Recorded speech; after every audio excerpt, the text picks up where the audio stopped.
మైన విశ్లేషణను చూడబోతున్నాం. ప్రపంచవ్యాప్తంగా ప్రతిరోజూ కోట్లాది మంది ఎంతో భక్తిశ్రద్ధలతో చదివే ఒక అద్భుతమైన ప్రార్థన వెనుక ఎలాంటి నాటకీయ, చారిత్రక మరియు పౌరాణిక సంఘటనలు ఉన్నాయో ఈ వివరణలో మనం లోతుగా తెలుసుకోబోతున్నాం. ఒకసారి ఆలోచించండి.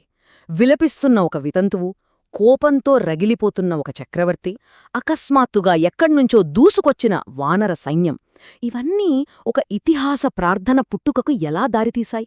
ఈ మూల గ్రంథాన్ని గమనిస్తే ఇది కేవలం ఒక ప్రార్థన మాత్రమే కాదు. ఇందులో ఎంతో ఉత్కంఠ, పోరాటం, అంతిమంగా అద్భుతమైన దైవిక జోక్యం కనిపిస్తాయి. ఇదంతా అసలు ఎలా జరిగిందో ఇప్పుడు వరుసగా చూద్దాం. ముందుగా మొదటి భాగం, వారణాసిలో భక్తి. అసలీ అద్భుత ఘట్టానికి నాంది పలికిన వారణాసి నగరానికి వెళ్దాం. ఇక్కడ సంత్ తులసీదాస్ గారు బాహ్య ప్రపంచంతో ఎలాంటి సంబంధం లేకుండా ఎల్లప్పుడూ రామనామ జపంలో లీనమై ఒక ప్రశాంతమైన ఆనందంలో గడిపేవారు. ఇక్కడ మనం ప్రధానంగా గమనించాల్సిన ఒక ఆసక్తికరమైన విషయం ఉందండి. గ్రంథంలో ఒక స్పష్టమైన వ్యత్యాసం కనిపిస్తోంది. ఒకవైపు తులసీదాసగారి ప్రశాంతమైన భక్తి వివిధ వర్గాల ప్రజలను విశేషంగా ఆకర్షిస్తోంది. మరోవైపు ఇది చూసి ఓర్వలేని ఇతర మతగురువులు తీవ్ర అసూయకు లోనయ్యారు. అంతేకాదు, తులసీదాసగారు బలవంతపు మతమార్పిడులకు పాల్పడుతున్నారని ఏకంగా ఢిల్లీ చక్రవర్తికి పూర్తిగా అవాస్తవమైన తప్పుడు ఫిర్యాదులు పంపటం మొదలుపెట్టారు. ఇక రెండవ భాగం, ప్రాణం పోసిన అద్భుతం. అసలు వారణాసిలో అంత ప్రశాంతంగా ఉన్న వాతావరణాన్ని అకస్మాత్తుగా ముంచెత్తిన ఒక హృదయ విదారకమైన విషాదం ఈ కథను ఎలా మలుపు తిప్పిందో ఇప్పుడు చూద్దాం. ఈ మూలగ్రంథం ఒక విషాదాన్ని వివరిస్తోంది. ఒక సదాచార గృహస్థుని ఏకైక కుమారుడికి పెళ్లైన వెంటనే విధి వక్రించి ఆ యువకుడు అకస్మాత్తుగా కన్నుమూశాడు. భర్త మరణంతో గుండె పగిలిన ఆ యువతి రోదిస్తుండగా ఆ యువకుడి శవయాత్ర మొదలైంది. అయితే ఆ శవయాత్ర ఖచ్చితంగా తులసీదాస్ గారి ఆశ్రమం ముందునుంచే వెళ్లాల్సొచ్చింది. ఆ ఆశ్రమం మీదుగా వెళుతున్నప్పుడు దుఃఖం తట్టుకోలేని ఆ యువతి ఒక్కసారిగా పరుగున వెళ్లి ధ్యానంలో ఉన్న తులసీదాస్ గారి పాదాలపై పడిపోయింది. అకస్మాత్తుగా ఆ గాజులు, కాలి అందిల శబ్దం విన్న తులసీదాస్ గారు సహజంగా దీర్ఘసుమంగళీభవ అని ఆశీర్వదించారు. ఆ మాట విన్న వెంటనే ఆ వితంతువు తన భర్త చనిపోయాడని, ఒక శవానికిలాంటి ఆశీర్వాదం ఇవ్వడం ఎలా సాధ్యమని కన్నీరు మున్నీరుగా విలపించింది. ఆ మాట విన్న తులసీదాస్ గారు తన నోట రాముడు ఎన్నటికీ అసత్యం పలికించడని దృఢంగా విశ్వసించారు. వెంటనే ఎవరూ ఊహించని విధంగా స్పందించారు. శవయాత్రను ఆపి, కట్లు విప్పించి, రామనామాన్ని జపిస్తూ తన కమండలంలోని జలాన్ని ఆ శవంపై చల్లారు. అంతే, అందరూ చూస్తుండగానే ఆ యువకుడు ప్రాణాలతో తిరిగి లేచి కూర్చున్నాడు. ఈ అద్భుత సంఘటన అక్కడున్నవారందరినీ మంత్రముగ్ధులను చేసింది కదూ. ఇక్కడే మూడవ భాగం, చక్రవర్తి సవాల్ మొదలవుతుంది. ఈ అద్భుతమైన సంఘటన ద్వారా వచ్చిన కీర్తి తులసీదాస్ గారిని నేరుగా ఒక ప్రమాదకరమైన సామ్రాజ్య సంఘర్షణలోకి ఎలా నెట్టివేసిందో తెలుసుకుందాం. ఈ అద్భుతాన్ని జీర్ణించుకోలేని ప్రత్యర్థులు ఊరుకుంటారా? దీనిని ఒక ఆయుధంగా వాడుకున్నారు. తులసీదాస్ రామనామంతో ప్రజలను మోసం చేస్తున్నాడని నేరుగా ఢిల్లీ పాదుషాకే ఫిర్యాదు చేశారు. ఇంకేముంది, పాదుషా వెంటనే విచారణ కోసం తులసీదాస్ను ఢిల్లీ దర్బారుకు లాక్కొచ్చాడు. అక్కడ ఆయన శక్తుల గురించి ఒక ఉద్రిక్తమైన విచారణ మొదలైంది.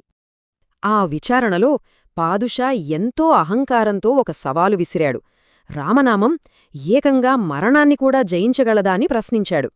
అంతేకాదు, వెంటనే ఒక కొత్త శవాన్ని తెప్పించి తన కళ్ళెదుటే ఆ సభలోనే దాన్ని బతికించి ఆయన మహిమను నిరూపించుకోవాలని పాదుషా డిమాండ్ చేశాడు. దానికి తులసీదాసుగారు ఎంతో ప్రశాంతంగా, లోతైన అర్థంతో సమాధానమిచ్చారు. దైవ సంకల్పాన్ని మన ఇష్టానుసారం మార్చలేమని, జనన మరణాలు భగవంతుని ఇచ్ఛానుసారం జరుగుతాయి, కాని మన కోరికలతో కాదని చెబుతూ ఆ డిమాండును సున్నితంగా తిరస్కరించారు. తన మాటను ధిక్కరించేసరికి తులసీదాస్నొక మోసగాడిగా భావించిన పాదుషాకు కోపం కట్టలు తెంచుకుంది. తన మహిమలు అబద్ధమని అంగీకరించాలని, లేకపోతే జైలు శిక్ష తప్పదని అల్టిమేటం జారీ చేశాడు. ఆ సంక్షోభ సమయంలో తులసీదాస్ గారు ఎలాంటి భయం లేకుండా ఈ విపత్కర పరిస్థితిని ఆ రాముడే పరిష్కరించాలని మౌనంగా ప్రార్థన చేయడం మొదలుపెట్టారు. ఇక ఇక్కడ్నుంచే అసల కథ ఒక భారీ మలుపు తీసుకుంటుంది. ఇక 4వ భాగం, వానర సైన్యం దాడి.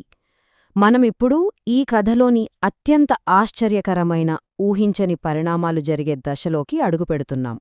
పాదుషా ఎప్పుడైతే తులసీదాసును బంధించాలని ఆజ్ఞాపించాడో అకస్మాత్తుగా ఎక్కడ నుండి వచ్చాయో తెలియదు కాని వేలాది కోతులు ఒక్కసారిగా దర్బారులోకి చొచ్చుకొచ్చాయి. ఆ వానర సైన్యం సైనికులపై తీవ్రంగా దాడిచేసి వారి ఆయుధాలను లాక్కున్నాయి. ఆ దర్బారులోని అహంకారం మొత్తం ఒక్క క్షణంలో తుడిచిపెట్టుకుపోయి సభికులందరూ ప్రాణభయంతో వణికిపోయారు. 5వ భాగం హనుమాన్ చాలీసా ఆవిర్భావం. అటువంటి కల్లోలం, భయానక వాతావరణం మధ్యలో బందీగా ఉన్న ఆ మహాసాధువుకు ఒక అద్భుతమైన దైవిక స్పష్టత లభించింది. దర్బారులో జరుగుతున్న ఈ గందరగోళం మధ్య తులసీదాసుగారు కళ్ళు తెరిచి చూడగా ఒక ఆశ్చర్యకరమైన దృశ్యం కనిపించింది. ఆ దర్బారు ప్రధాన ద్వారం, అదేనండి సింహద్వారంపైన స్వయంగా హనుమంతుడు గంభీరంగా ఆసీనులై ఉండటం ఆయన చూశారు. తానును రక్షించడానికి ఆ వానర సైన్యాన్ని పంపింది ఎవరో గ్రహించిన తులసీదాసుగారు ఆ క్షణంలో భక్తిపారవశ్యంతో మునిగిపోయారు. ఆ ఆనందంలో ఎలాంటి ముందస్తు ఆలోచన లేకుండా ఆశువుగా ఆయన నోటి నుండి స్వచ్ఛమైన భక్తితో ఈ చారిత్రాత్మక ప్రార్థన మొదటి పదాలు ఉద్భవించాయి. అవే జయ హనుమాన జ్ఞాన గుణసాగరా. ఆ ఒక్క క్షణంలోనే తులసీదాస్ గారు ఏకధాటిగా సరిగ్గా 40 పద్యాలను అంటే దోహాలను ఆ దేవుణ్ణి కీర్తిస్తూ స్వరపరిచారు. ఆ 40 పద్యాల అద్భుత సృష్టికే నేడు మనం చాలీసా అని పేరు పెట్టుకున్నాం. అయితే ఇక్కడ మనం గమనించాల్సిన ముఖ్య విషయమేంటంటే ఈ స్తోత్రానికి ప్రసన్నుడైన హనుమంతుడు వరం కోరుకోమనగా తులసీదాస్ గారు తన సొంతం కోసం ఏమీ అడగలేదు. భవిష్యత్తులో ఎవరైతే ఈ స్తోత్రంతో నిన్ను స్తుతిస్తారో వారి రక్షణ భారం నీదే అని కోరుకున్నారు. దానికి ఆనందించిన స్వామి ఈ భరోసాను వాగ్దానం చేశారు. అంటే రాబోయే భక్తులందరికీ ఆయనొక శాశ్వతమైన రక్షణ కవచం ఏర్పాటు చేశారన్నమాట. ఈ అద్భుతమైన ఆవిర్భావ కథ మనల్ని ఒక గొప్ప ప్రశ్న వద్దకు తీసుకెళ్తుంది. అత్యంత విషాదం, కఠినమైన సామ్రాజ్య సంఘర్షణల మంటల్లో ఉద్భవించిన ఈ ప్రార్థన ఇన్ని శతాబ్దాల తర్వాత కూడా లక్షలాది మందికి అనునిత్యం ఎలా ఆశాజ్యోతిగా నిలుస్తోంది? ఈ పురాతన స్తోత్రం వెనుక ఉన్న భక్తిబలం, ఆ దైవిక వాగ్దానమే దానికి కారణమని ఈ మూలగ్రంథం మనకు అత్యంత అద్భుతంగా తెలియజేస్తోంది. ఈ అద్భుత కథా ప్రయాణం మీ అందరికీ ఎంతో ఆసక్తికరంగా అనిపించిందని ఆశిస్తున్నాను.